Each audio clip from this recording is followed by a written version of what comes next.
Well, it's not exactly the Wittenberg door, but there's a Luther in Dallas that has a protest. I'm Scott Ott, and this is Bill Whittle now. And Bill, Shelley Luther, owner of a business called Salon a la Mode in what they describe in the Dallas Morning News as far north Dallas, it was found to be in violation of a commandment, a mandate on the part of the county, Dallas County, a cease and desist order, which she took to a public demonstration and ripped up. And then a judge issued a temporary restraining order, which she also ignored and refused to shut the doors of her salon. And she was taken to court. She was offered an opportunity to apologize in exchange for just getting a fine. She refused to apologize, saying that she had done nothing wrong and that she needed to feed her kids and her employees needed to. And they carted her off to jail for a 7-day sentence. Bill, you've talked a lot about these ideas in the abstract, and you've also mentioned the fact that cases like this are fairly rare across the country as a positive aspect of this. Nevertheless, here's Shelley Luther in the county jail, which so far has 248 confirmed cases of COVID-19. And this was in Texas. Well, it's sort of Texas. They did specify it's in Dallas North County. Texas, which is practically Yankees. A martyr is a little bit too strong a word. I really do my best to try and preserve, the meaning. I try not to cheapen words like martyr, hero, survivor, all the rest of it. But without question, she's a patriot. Without question, she has a great deal of courage and the courage of her convictions. And I happen to agree with her. And even if I didn't, I would deeply admire somebody who had the courage of their convictions. And I am, of all the things in this story, the thing I am most proud of is that she didn't do the apology. That to me is the most important thing. I am so heartily sick of people doing the apology circuit, and I'm also sick of forces in authority, whether it's CNN or Google or out of control justices in Texas, saying, well, if you get up and it's not just apologize, because I just caught the briefings of this story. He just didn't want her just to say, I'm sorry, but she had to make an open confession about how wrong she was. And it's just repulsive. And I do have I was funny because I never know what story I'm going to get, but I was thinking about this morning on the way into work. Those people who suffer this kind of persecution at the hands of the government, and she's not the only one, and she's not going to be the only one. This is going to start happening very quickly now. I think that anybody who has the ability to send their business to that person ought to do so. There was a guy who had a bar or something that was closed down. He went to jail or something like that. For me, that's the only place I would be going to hang out if I was in anything like driving range of that. And my hope would be that they would at least get some sort of financial compensation for it on the back end, assuming they're still in business. But to me, this is patriotism and this is courage. I was my wife and I went for a drive on Pacific Coast Highway on Sunday. The beaches were still closed. There's a 40-mile-an-hour wind coming in off the ocean. That's the Pacific Ocean. It's a large body of water and capable of dispersing virus particles from China to a large degree. And so the beaches were closed, but Lord Newsom had made that clear. But people were lined up along the side of Pacific Coast Highway for miles and miles and miles, just getting a little fresh air. And as I was driving out there, I noticed that there was a sheriff's car behind me.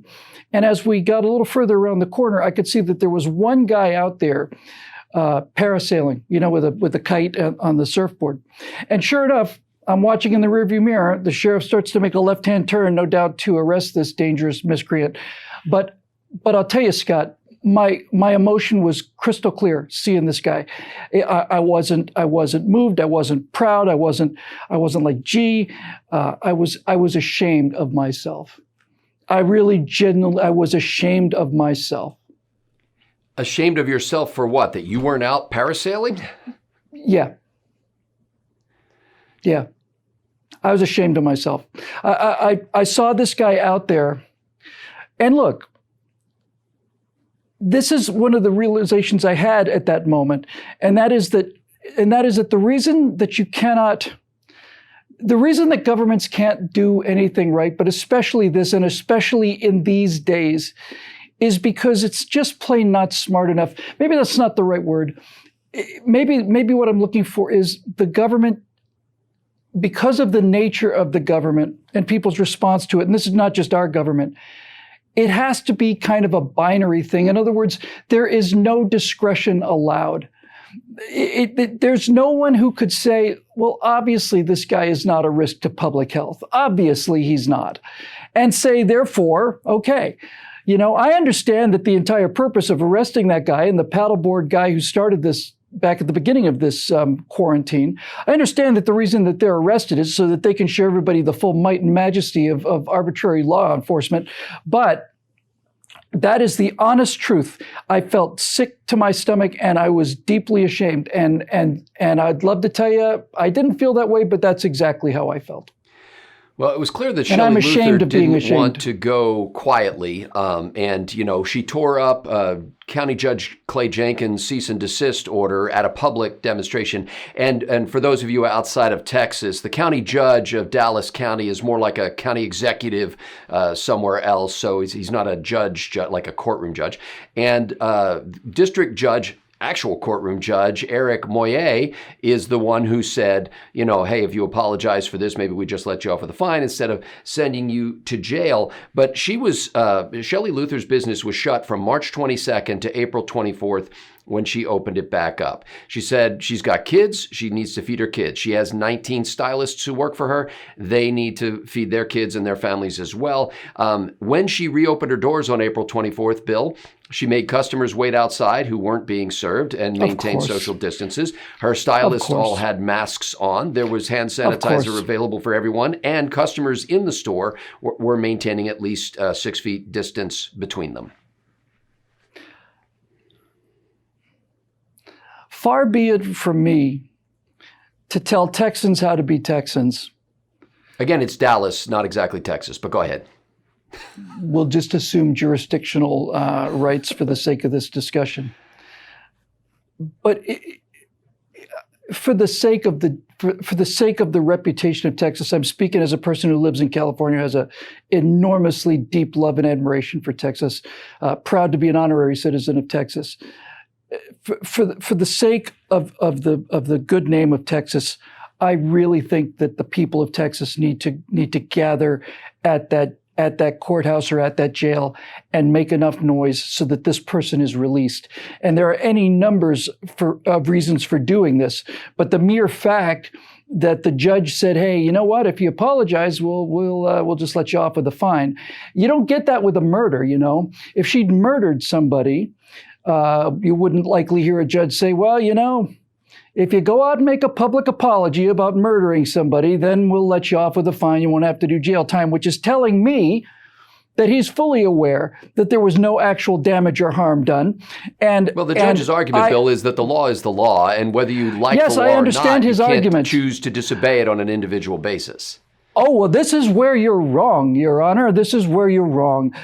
You certainly can choose to disobey it on an individual basis. The law is the law to the degree that the law conforms with the highest law of the land, which is the Constitution of the United States, which clearly forbids any of this kind of stuff. And this is the thing that is happening more and more every day. And every day that we get past the peak, it becomes clearer and clearer and clearer to me that the American people put their trust in a government, did the right thing for their fellow citizens, handled themselves with exemplary caution,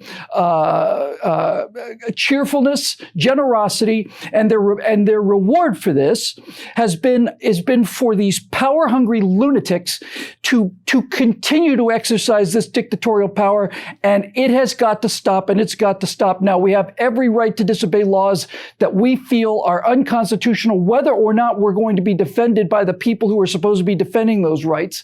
And this entire thing has been, to me, up until 2, 3, 4 weeks ago, in the nature of a request, a strongly worded request, yes, but when I read the gap, we were the first state lockdown.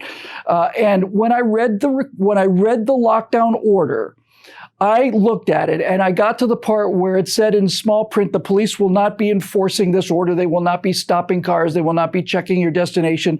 That's when I said, this is a request. It's a threat is what it is. It's a threat. And most people didn't stand up in public and tear up that request either, which Shelley Luther did.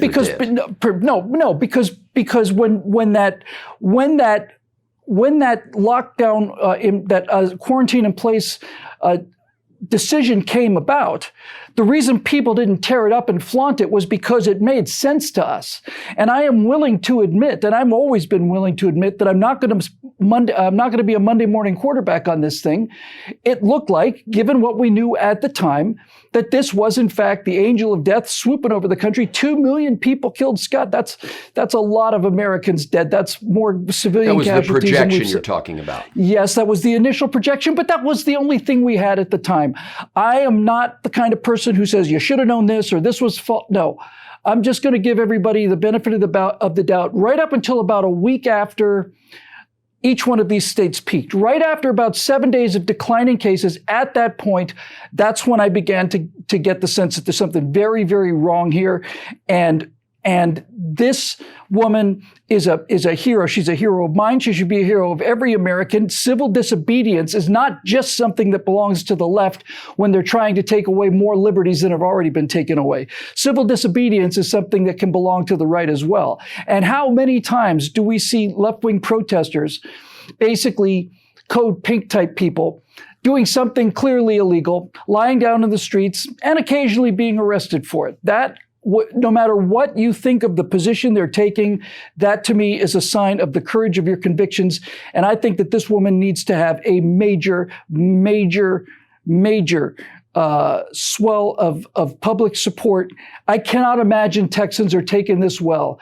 If this is bothering me out here in the People's Republic of California and all the things I have to deal with on a daily basis, I cannot imagine that Texans are taking this well. And to sit there and let that woman rot in prison for another 7 days while her kids are still hungry and her employees continue to go hungry, because Nancy Pelosi is trying to put another $50 million in for the Kennedy Center or whatever the case may be. And these relief checks haven't gotten there, which were never very substantial in the first place. Anyway, on and on and on and on and on. This is a case that they simply could have ignored if they wanted to.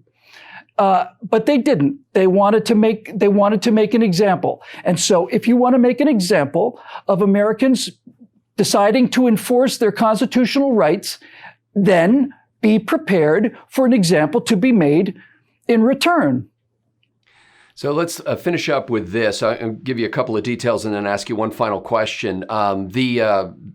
Shelley Luther's business, Salon a la Mode in far north Dallas, did apply for one of those payroll protection grants or forgivable loans through the federal government. Apparently that didn't come through until this past Sunday, so it took a while to get that processed. So it's been a long stretch of time when she didn't know how she was going to be able to take care of her employees. The business, Salon a la Mode, remains open and is being fined $500 a day for remaining open.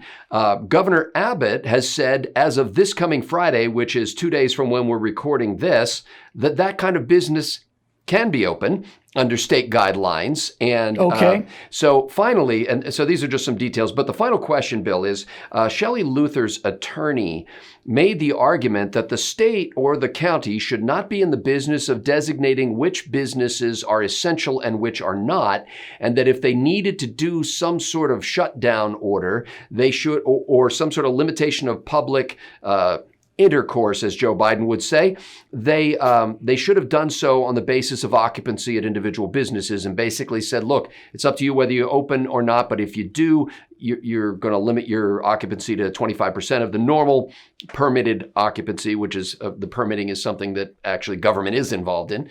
And so his argument was basically that saying that a nail salon, for example, is not an essential business, but a furniture store is not the business of government.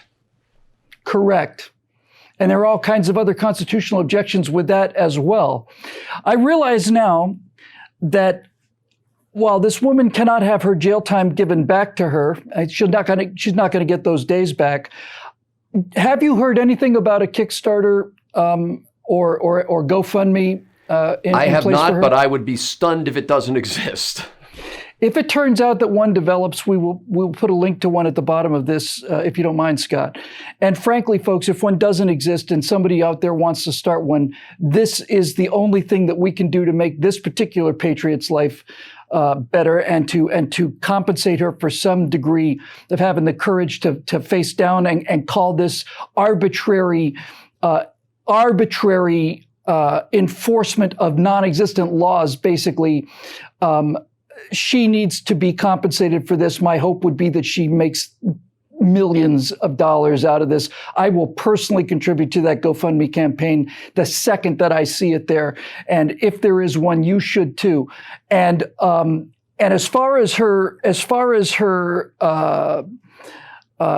claims are concerned, I think she needs to take this all the way to the top. I think she needs to get an attorney who's willing to handle this on a pro bono basis, and take this. If it has to go to the Supreme Court, take it to the Supreme Court. She deserves to have that expunged from her record, and she deserves to be made as whole as possible. And I understand that there are so-called emergency measures in place, but I have not seen any legislation authorizing these emergency measures. And much more importantly, as was the case on the right angle that I did yesterday with you guys, not only have I not seen any legal authorization for this kind of draconian lockdowns, but at no point ever in this entire process have we been told at what point these restrictions will be lifted, other than at the whim of the person who happens to be in charge of that particular area. And to me, that is absolutely grounds for her to appeal this and to take it as high as it needs to go.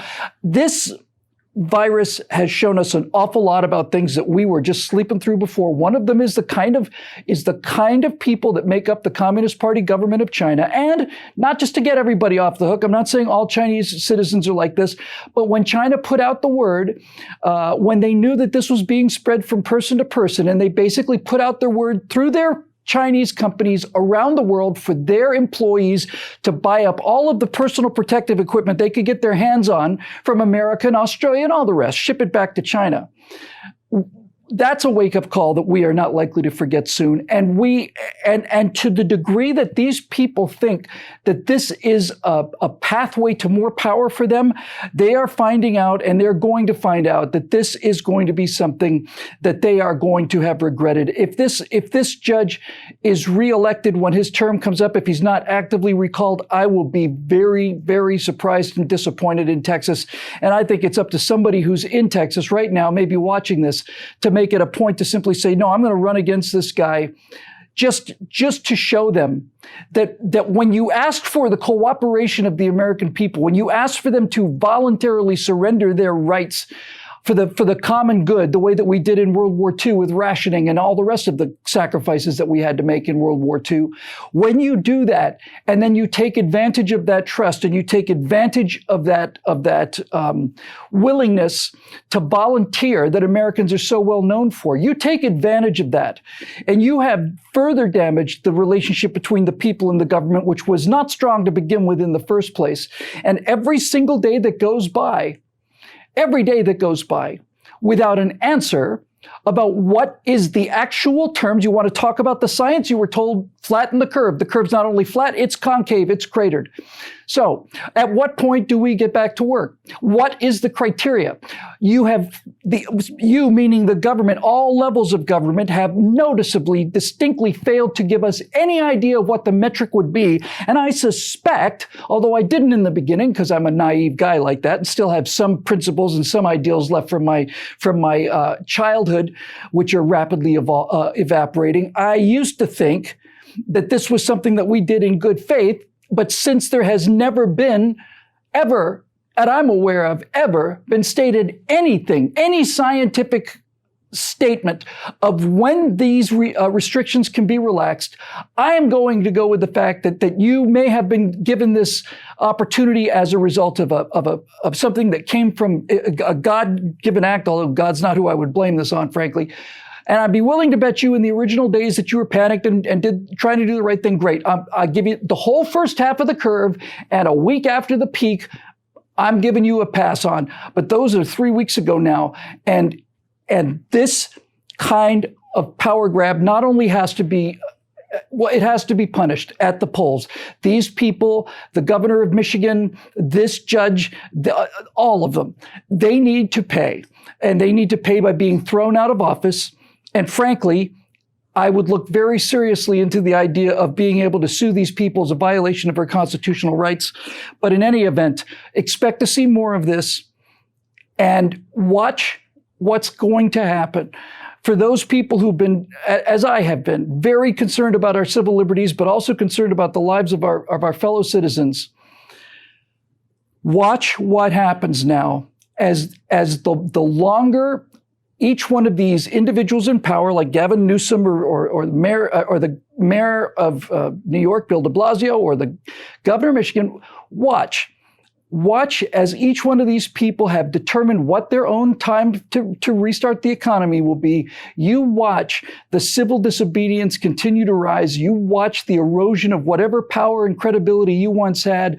Bill, I'm very sorry to interrupt, but I have to get to work. Our store's opened up here in Texas, and I need to bring this to a close. I'm very serious.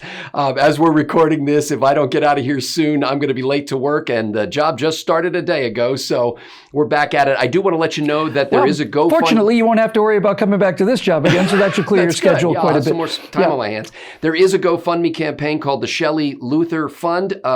It has a goal of raising $250,000. So far, it's raised $209,367 from 5,600 donors. We'll provide a link in the description below, as well as a link to billwhittle.com, where if you like what you hear at this show and the other shows that we do here, and by the way, I refer you to our most recent Right Angle episode where Bill talked a lot more in detail about what he just hinted at within the last couple of minutes.